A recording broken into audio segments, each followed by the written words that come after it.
आज से लगभग 5000 वर्ष पहले द्वापर युग के बाद जब कलयुग की शुरुआत हुई, तब त्रिदेव सहित सभी देवताओं ने पृथ्वी से दूरी बना ली, क्योंकि ये युग देवताओं के आगमन से बिल्कुल परे है। सृष्टि के नियमानुसार इस युग में चमत्कार की कोई गुंजाइश नहीं, यानी कि सृष्टि के नियमानुसार कोई भी देवता कलयुग के कार्य में हस्तक्षेप नहीं कर सकता।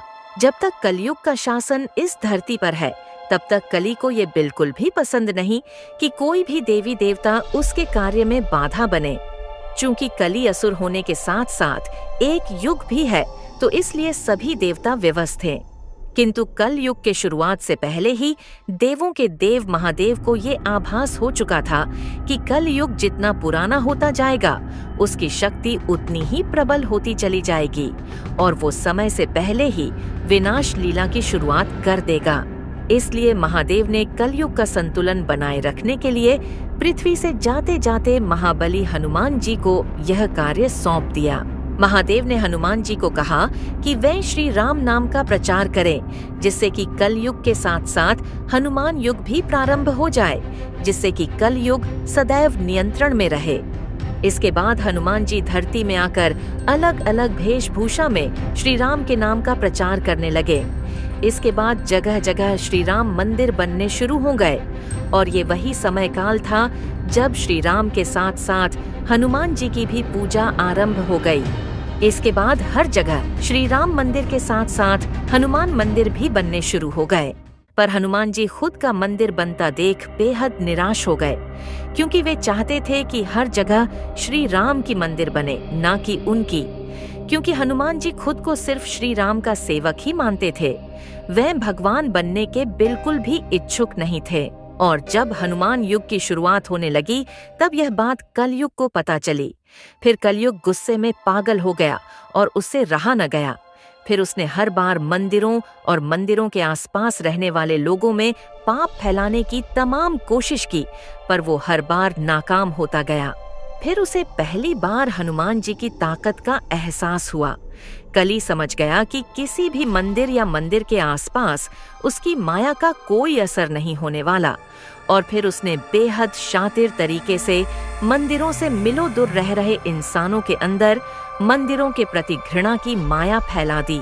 और फिर कलयुग की माया में फंसकर लोग मंदिरों के प्रति काफी हिंसक हो गए। फिर लोग मंदिरों को तोड़ने के साथ साथ साधु संतों को भी दंडित करने लगे। इंसान एक दूसरे के दुश्मन बनने लगे। उस वक्त हनुमान जी श्री राम के ध्यान में लीन थे, लेकिन जब उन्हें कलयुग के इस दुस्साहस का आभास हुआ, तो हनुमान जी काफी क्रोधित हो उठे और कली यानी कि कलयुग की तलाश में निकल पड़े। और उन्होंने आकाश, पाताल, जंगल, हर जगह कलयुग को ढूंढा।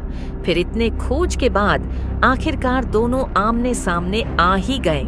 हनुमान जी को सामने देख कलयुग घबरा गया। फिर उसने अपने शक्तियों से हनुमान जी पे अंधाधुंध प्रहार करना शुरू कर दिया, लेकिन कलयुग के शक्तियों का हनुमान जी पे कोई असर न हुआ। और फिर कलयुग ने अपनी माया दिखाई और हनुमान जी पे हावी होने की कोशिश की। कुछ देर तक हनुमान जी कलयुग के इस ताकतवर माया जाल में उलझे रहे, लेकिन कुछ क्षण के बाद कलयुग का ये बिछाया हुआ माया जाल भी टूट गया। फिर हनुमान जी ने श्री राम का नाम लेते हुए कलयुग को वहीं धूल चटा दी और कलयुग को युद्ध में हराया। लेकिन कलयुग को समाप्त नहीं कर पाए, क्योंकि कलयुग सिर्फ एक दैत्य नहीं बल्कि एक युग भी है, जिसे समय से पहले समाप्त नहीं किया जा सकता।